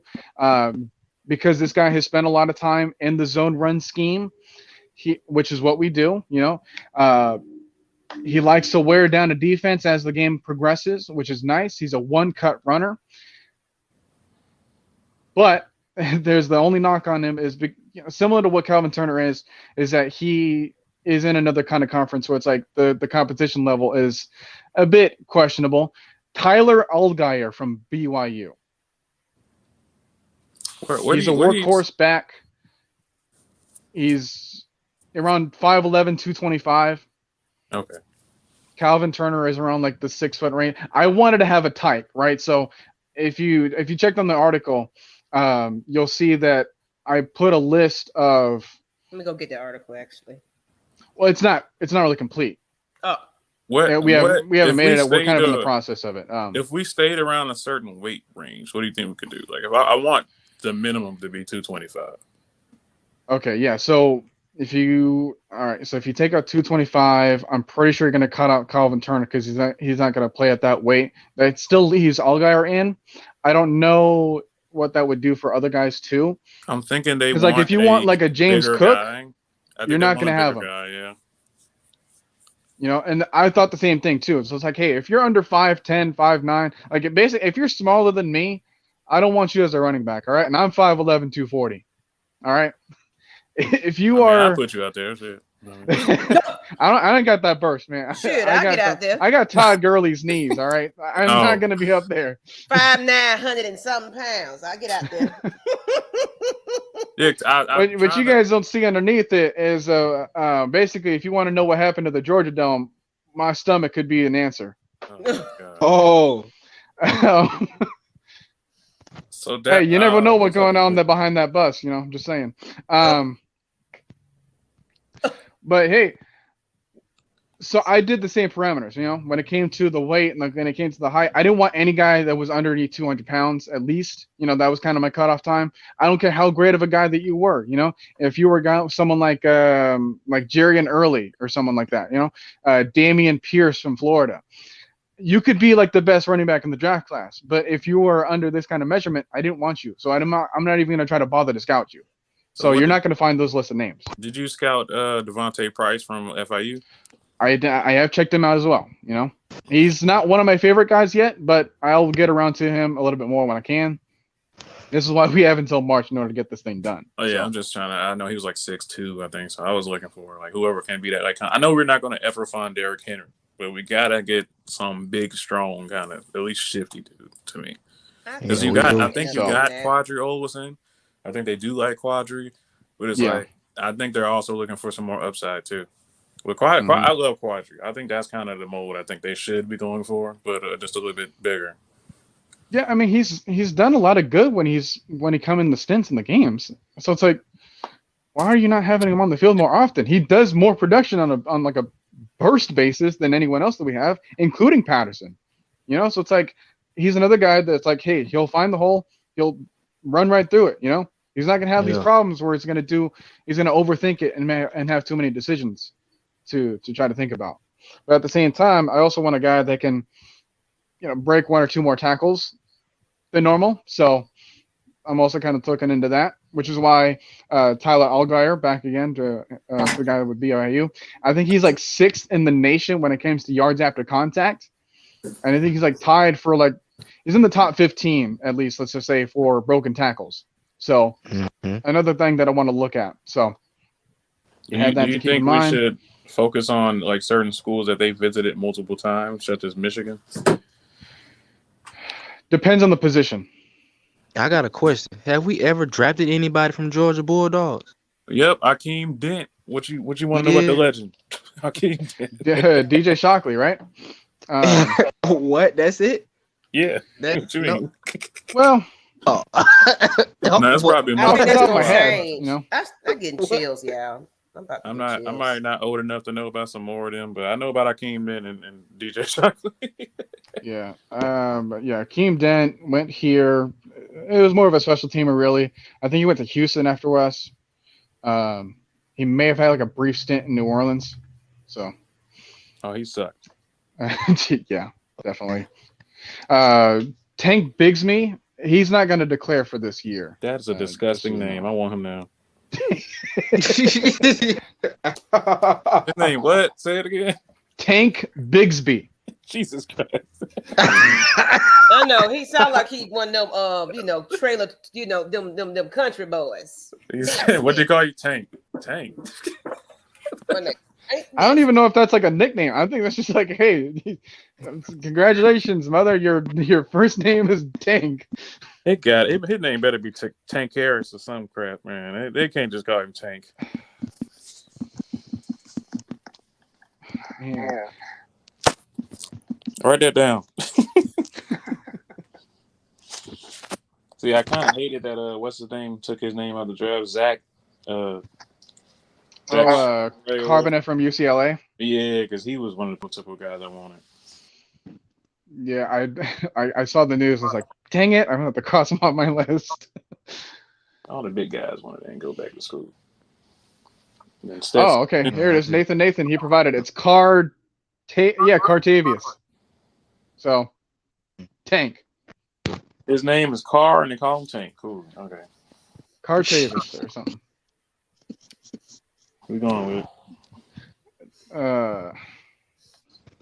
What was that other running back's name? He played in Tampa Bay. It was Carnell Williams, I want to say, but he went by Cadillac. Mm-hmm. I remember Cadillac. Uh-huh. That's how you know they're black. One thing I'm gonna say, I'm sorry, I'm crunching. I got the munchies, just letting y'all know.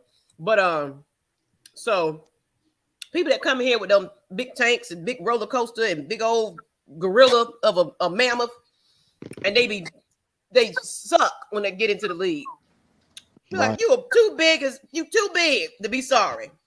Right. Mm-hmm. Come here, I'm the tank. I'm knocking those people down, bulldozer. I'm like, hey, y'all remember we dropped somebody that was a tank too. We finally let him go. We got him like in 2018. I forgot his name, and he gone though. But I'm just like, we didn't. He was injured the whole time. We finally let him go. I'm just from the running back position, right?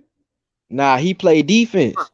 He played defense, and he was like he just like Marlon Davidson, but just smaller. Oh, Dejan Sanat? Yes, man. I loved Sanat when he was out there because he could throw people, but he just was never out there. Never. I seen him punk Mike Pouncey in our episode since when we went against the Steelers that day. That's what we don't need. We not trying to waste no more picks, bro. We ain't trying to do that. Well, I don't even think Dan Quinn liked him in the first place. I ain't know why he here. He didn't even hit none of the metrics. He had a whole thing called the Spark. Can I put a service, public service announcement out? Anybody want to get me these sugar cookies for my munchie affair? Please. You gonna show us the brand? You just gonna tell us the cookie? I mean, well, look, they'll never have a brand. They be like Christmas. Oh, I know what them at. Mm-hmm. Donate to the Maggie T's what kind of hair supplies you gonna put in that when you get done? You see this hair? It's beautiful. You're gonna put dimples and all type of stuff in there. Mm-hmm. Yeah, talking about tact. Absolutely. Tact, talk, all talk, and no walk. Ooh, Chris Pert brought up a name, Sean Oakman. Ah, man, that was terrible what happened to him. Sean Oakman is actually doing very well in Canada. Well, that's good. I don't want nobody that got cases against him on the team, though. I'll let you know that now. Yeah. That's why Barcavius Mingo got cut immediately when it was alleged. They're like, nope, we're not doing this. Mm-hmm. That's why I don't understand what people be talking about. We need to trade for Deshaun Watson, who has 30,000 women saying he's a freak. No. Just got away from Vic. Just stop doing that.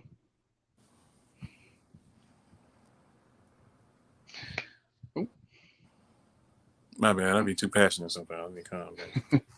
No problem. What happened? Yeah. Okay, I'm back in here. There you go. All right. But yeah, I'm gonna jump off. I'm getting fatigued. So okay. I mean, I've been fatigued, but it's like I told everybody, it's like a sleeping pill. Yeah. It really shuts you down, and it's like, so I'm probably gonna have to go get a second opinion about my COVID test.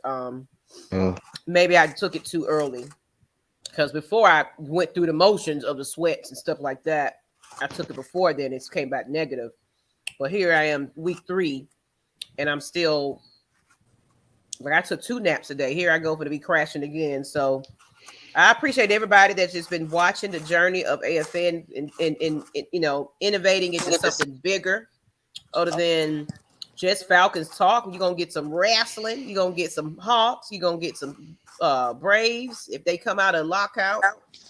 Yeah. You're gonna get a lot more of this from Noah. So he's gonna have his his little board up so y'all can learn some things. Sometime come and sit with Noah, people. Y'all really need to mark this time on your schedule. The people that are night owls, it's 5 hours away in the UK. So, they're just rising up a little bit. So that's why my morning show will be at 9 a.m. because that's UK time. That's the afternoon. I mean, really, whenever you can try to fit this in, I mean, I'm not asking for it like to be live or right away. I know I've been trying to get more audience participation, as you can see, but there's more to be provided, so Well, take that for what you will. If you guys are watching back on this one, you guys are also just as much appreciated as the people tuning in right now. All right, don't think any differently. All right. And Maggie gonna get her munchie set. Give Maggie T her cookies. All right. Let's make that. That's the campaign. Hashtag Maggie T cookies and milk. And milk. Y'all about to get the funny, Maggie. I'm letting y'all know. I am a goofball all the way. If you meet my daughters, they are ball of laughs, and I be like, Lord, it's 3 of them. Lord, I got 3 daughters and a son, and sometimes he be over here. I'm like, something wrong with y'all. All of y'all crazy because y'all mama. Yeah. Y'all mama. They theater and fame. I'm gonna live forever. They all there. I'm like, Lord, that's me too. I'm a little bipolar up in here, just a little bit. So y'all finna get all of that. Not to take over your show. No, I'm sorry. I'm just. No, it just looking like dog, man. You gonna do that on this show? I got extra rude today. I'm sorry. Hey, that's when. Hey, look, that's when the Rock come up on and do that people's eyebrow. Like I know that didn't just happen. Like, what? Yeah. Hey, y'all know what's crazy though? No, you try to do the people's eyebrow. That's crazy. Cause my birthday, me, the Rock birthday, my birthday, Matt Ryan birthday, we all the Taurus, like all 3 of us. I'm just like, yeah. I used to do wrestling. I used to do that thing, boy. It ain't what you think though. It ain't like TV. Man did that. Y'all look like a pie over here. Hey, that's the people's eyebrow, man. The people's eyebrow. That's the Maggie. What the hell, brow? Look, y'all. I'm just happy to be able to smile again and laugh and not cry and I've just been. People been feeling my spirit, my energy. You got to protect your peace. I know this ain't this type of show for it, but Noah, I'm gonna be up at night now. I'm a night owl. I ain't got no job, so. Oh, please, I mean, my body no longer believes in sleep. All right, I got 4 hours of sleep last night. So y'all got a problem. I ain't finna get no. I got to get more than that. Yeah. Well, dude, I went to sleep at 3 a.m. and woke up at 7. Like that's not healthy. Nah, it's not. You need to get back in the bed. You gotta. That's why I told Miss Maggie T, you gotta balance everything. You gotta balance your goals and your personal life. I'm taking plenty of naps throughout the day now since I ain't got to cash no, do no clock. Now I'm gonna explain this one more time since we got a little audience, and I'm gonna say it. This is my last time speaking on it. I might say it on my launch of my new show, my morning show that's gonna be coming in February. But we appreciate everybody that's donated to the channel. They hard on money through the super chats. All of that is embedded to make AFN better. As you say, we're innovating, but the cash apps, that's not our money. The cash apps, that's quick in our pocket. We can distribute that out according to who. Like honestly, people, somebody was trying to challenge me. We need receipts of what you're doing. For one thing, some people that do good deeds don't need recognition. Do you understand that? You get what I'm saying? So it's like, don't try. I felt like it was a personal thing because maybe somebody is upset. So they was like, let's go stir up the pot over there. Let's talk about. That's what I felt it was because I saw his previous message back in a couple of days ago where he was like vouching for another teammate that's not no longer on this channel. Now we are fine now. That teammate, we've squashed all beef. We're over that. Like we're in 2022. We're tired of fighting other channels. We're tired of being this he said and she said, and this team over here and that team over there. Why the fuck can't we come together? That's why Fearless Sports, That's why Fearless Sports is a part of us because we don't believe in being separate. We're together. Yeah, we all got gifts. We all do. Even the people that support AFN, we all got gifts. Oh, absolutely.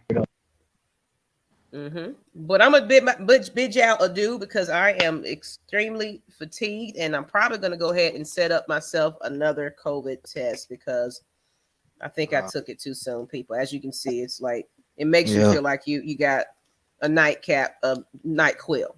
So I will Electrolyte it up, people. Thank you. That's why I've given myself a whole month to get this lunch. So you might get some sporadic hit and misses. Even they was questioning that. What is she doing? She doing a little I got too something much. to say after you finish. But I'm just saying, like, y'all people, get out of people's business and pockets. Worry about your own. That's my motto. Got something to say. But I did what I gotta say to everybody in the chat room. Like, first of all, I appreciate Miss Maggie T. Appreciate Noah. Appreciate everybody at AFN. These people are dealing with stuff behind the scene that you don't know. So it's time for everybody to uplift each other. If you got any negativity, don't bring it in here, bro. Because it changes them. And it changes the fans too. So I'm just be honest with you. I'm just be straight up with you like The Rock. I'm be straight up with you. So it's time, bro. We need some uplifting. So, and hey, look, and everybody that y'all be seeing on here got gifts. So just because you think that everything is peaches and cream, they go through stuff too.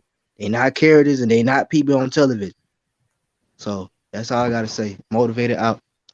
That right. We can take my deuces and take me a nap and smoke my and good night, people. Good night. I'll see y'all in the morning. Good morning. All right. Take care. Save me a cookie. Try to slide that in there. She smack your hand out of the cookie jar real fast. Oh, Clay Melton, I might be heading down that road, man. The response, Chad, we know we need to double dip or do something. Like right now, I'm projecting them to just have 2. I do think they'll get rid of Fowler with these void years.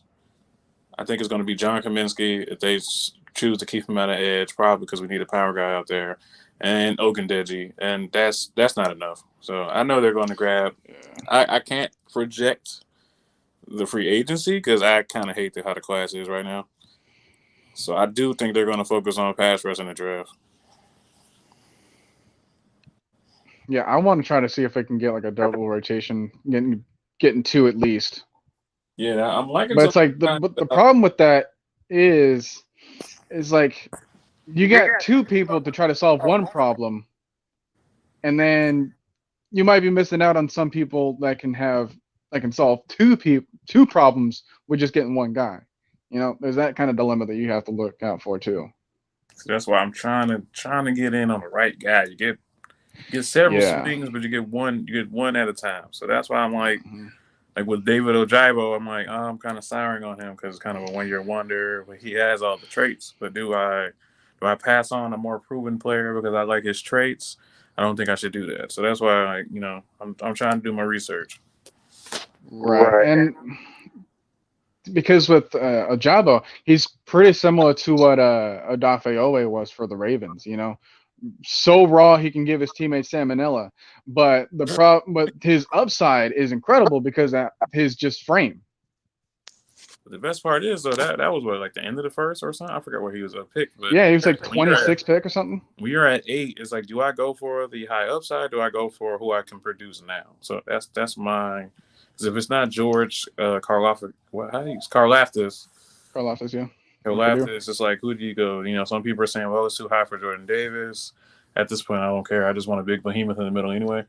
But just everywhere to which they can go. I don't know what they're going to do. I'm not sure if they're going to trade down because they do have all these, like the 2 seconds. You don't need to have a full team of rookies. You know, still need some money freed up to have some proven veterans there. So that's true. And it's not like the trades are going to be a guaranteed like draft pick either. We could get like another veteran from the other team too. Yeah. So that's why, I think they're going to bring back a lot of people, but not everybody. Like I think they're going to bring back maybe Cordero, Foy, try to keep it Foy, but just do a little smaller move. I want to keep Younghoe Koo. I'll tell you that much. I don't see why they can't keep him. I don't see why they can't keep CP. CP been begging. I think he'll take some snacks and a dead right now. So he's gonna. All he needs to do is just reach into Maggie's cookie jar, and that'll satisfy him too, man. Like, we're commenting about them cookies now. We're gonna have to get the brand. I know it's from Walmart, maybe Family Dollar. I don't know. But yeah, like it's always good to get the guys that want to be here. That's got to be another part of the identity, you know. Not just like filling your roles on your team or your respective coaches, but it's like you got to enjoy trying to prop up the future of the Falcons too, because that's what we're trying to do. And that's what I appreciate for Cordell Patterson's mindset, because this is the first stop he's been in where they actually said, hey, man, we believe in you. Go out there and give us all. Everybody else saw him say, oh, give us a little free carry and try to run a kickback. No, they saw him as an actual contributor, and so that's why he wants to stay. That's why he made that quote. If you don't want to play for Arthur Smith, he's stupid. And there's people saying, was that shots at other players? It could be, but at this point, he's just telling you that's how confident he is in Arthur Smith. Yeah. So we definitely got the guy, I don't want all these other people trying to say like, oh man, Arthur Smith needs to be fired and all that kind of stuff. It does exist, by the way.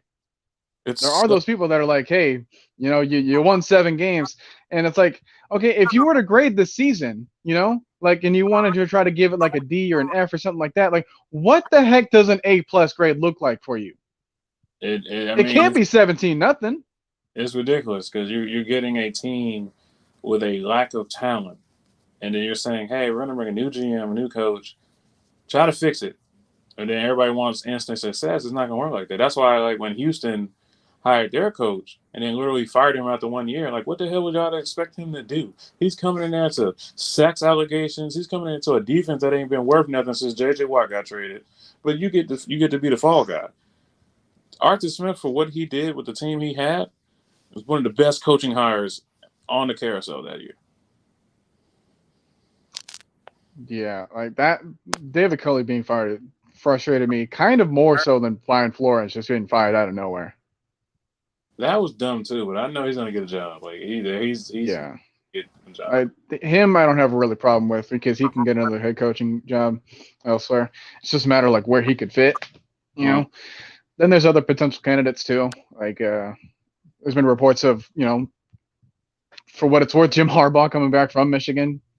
There were saying reports about him trying to sneak up on the Raiders. I'm all for more diversity as well. So that's why I like that. I think what's his name, Pep Hamilton or somebody is getting a second interview with the Panthers. Even though it's the Panthers, I'm like, yeah, we need more diversity. So I'm for it. Someone's got to hire Bieniemy at some point too, because I haven't heard of an interview for that dude. I think he kind of. I want to say he lost his chance because he was the top guy on 2 back-to-back head coaching carousels. And exactly. I really feel like he didn't take the job. I think Andy Reid blocked him from someone. What was it? What job was it? Was it Eagles? I think he blocked him from there. Probably did. Probably told him not to. It wouldn't surprise me one bit if it was Philly, given Andy Reid. Because I was like, he's got to be. He has to be hired somewhere. How are you going to be the number 1 guy and just no one offers you a contract? It don't make sense to me. I mean, that's got to be a testament to some of the other long-standing, well-oiled teams, Like, they have coaches that have been there for a long period of time, and they don't get, like, oh, hey, just prop you up the next year, and then you're already gone, then we can't give you a chance to really grow with the team, right? Guys like Josh McDaniels, like, they thrive being in New England, and you try to bring them anywhere else, they don't want to do anything. No, I done heard some stories about Josh McDaniels make me not want to give him a job nowhere. Well, maybe he's not the best example, but you get what I'm trying to say. It's like there's coordinators that want to stay being coordinators for that team because that's where they thrive at, They'll get exposed. So that's why I'm saying I'm not hoping for it, but I feel like if Dan Quinn takes another head coaching job and that defense isn't already ready-made, they're going to suck. He's going to go back to that scared 4-3 cover 3 crap. Even though he made it a 3-4 and he was more aggressive in the season, it didn't matter. He had a bunch of talent. Now, if he goes somewhere to, like, what team? Chicago, Dolphins, or whatever, he's going to have to elevate them. Even though they got some pieces over there, he's going to have to elevate them. And do I know if he can do that? No. He showed the Falcons that he can't – that him and TD couldn't draft well or develop. So I don't expect him to do well, especially as the head man. I mean, you can get all those stats and then still can't stop the run or still can't do some of the other crucial elements of winning the later games in the season. You time clock management. You got to find you an OC. So where your OC finna be? It can't be Kyle. He got a job. Mike McDaniel look like he about to get a job. So who's gonna run this West Coast offense for you? Mm-hmm. All right, then. We got about 5 minutes until we normally close this thing out. So, you got any other closing thoughts? Closing thoughts would be Calvin. Really, it is what it is. I'm not gonna drag your name through the mud. If you're here, you're here. If you're not, you're not. I'm an Atlanta Falcons fan at the end of the day, so I'm going to ride with whoever is here and showing up and giving their heart out. So I'm behind guys like Cordero Patterson and Debo Jones, since everybody want to hate on him. You know, Matt Ryan, who has shown you 14 straight years that he will get knocked on his ass and come back and try to win this game. So I think Matt Ryan, of all people, deserves all the respect, all the roses in the world, because he took this franchise from a laughing stock in 2007 to a playoff contender in 2008. So I got to say, my hat's off to him. Whenever he feels like hanging it up, that'll be the saddest day for me in the Falcons history. But hey, he's earned it. He's got every right to do whatever he wants to do at this point, man. So if he wants to hang up his cleats on a high note or on a low note, you know, go the unfortunate, like Tony Gonzalez are out. Whatever he decides to do, you know, I want him to try to, you know, end his career on at least one Super Bowl ring, you know. And we're trying to get that to happen as quick as possible. I just don't understand when people say, well, that's not fair to him. He said himself he doesn't want to leave. It don't matter if it's fair. This is what he wants. So if he's playing at a high enough level, then let him do it. Then you can build a team around him, have some young guy come in to already made team, so it's not that hard. We don't want David, well, it's not David, whatever his brother's name, Carr, to come in and just get flustered by that team and then, you know, start sucking. So yeah, but like we just mentioned before, it's like you have to appreciate the people that want to be here in this organization, because you're going to have a hard time developing that from outside teams. You know, you might get your feelings of homesickness from other players. We've seen a few examples of that on our team. Chad, I don't even think I was on this earth when Bartarski was playing, so I just want to let y'all know. I can't be sad about it. But, all right, I've watched well, his last season was what, 1985? With that secret base docu-series on the Falcons, and it's been a long-ass road for Atlanta. I'm sorry. Especially at that quarterback position. I'm here from 2004 on. That's when I started really paying attention. So I know how crazy it's been. You go from Brett Favre being a total jackrabbit, then you bring in Michael Vick, then Michael Vick does what he does. You go from Byron Leftwich, Joey Harrington, all these throwaway guys, and then you get the franchise savior and Matt Ryan. We actually been kind of lucky when it comes to quarterbacks, but it ain't that easy, especially when he hangs it up. Y'all gonna want him to come back so soon, because y'all gonna realize that it's like a lottery, man. You can't just get what you want all the time. You don't get some busts. And I hope this ain't that quarterback position. I hope Matt Ryan teaches whoever the next guy is in the near future, because you can't just bring some guy in. Like, I know some people be like, well, can't Matt Ryan just get cut? We're going to get rid of Matt Ryan. It's usually the people who don't watch football games that say that. So that's what I've noticed. Yeah. Waiting those opinions, yeah, they don't really want the best intentions of the team moving forward. Especially because, like, when you take a look at, like, any possible angle, it doesn't benefit the team whatsoever. Mm-hmm. So it doesn't. Right. Like, if you give it from a cap angle, if you give it from a team angle, people don't want to hear it. Like from the leadership angle, franchise angle, community angle. You need money. Okay, cool. Let's create it like this. Let's extend him. Let's do this. No, Matt Ryan, he needs to go. Like, that's not going to help the team. What is this next player running away from the offensive line that's terrible going to do for the team? Mm-hmm. And then we've seen the examples of other teams that they've tried to have their succession story in place. You know, think of like a Eli Manning, Daniel Jones situation. Even with the Chiefs, the only reason they Alex Smith and Patrick Mahomes. With Patrick, they had the team built for him already, you know. Right. So why can't the Falcons do that? Why not? Why?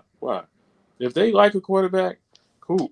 But don't try to pigeonhole them, saying, "Oh well, we ain't gonna never be this high again." You're just saying that you know the team can be better, without saying it.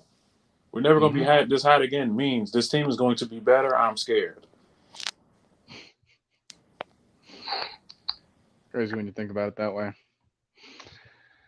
All right, guys. Well, that has been it for me. I need to have my freaking dinner, so excuse me for being hungry for this past couple of hours, but I had to rush in order to get this information brought out to you guys. So hope you guys enjoyed it. Great to have every single person on here that wanted to hop on. So prove it, Mr. Motivator, your boy, Cookie by Nature, who's still with us now, and anyone else that might have wanted to come on here but couldn't due to other circumstances. I feel you. All right, don't worry about it. All right, we can try to have it in next time. Knowing Maggie's schedule, she can probably have it whenever you want. All right, so just keep that in mind. We're gonna try to have some more audience participation focus if a certain scenario comes where the guy that we wanted to have as a co-host moving forward doesn't show up. We have everyone here that's joining in as well, so I'm not really that much at a loss here. So with that being said,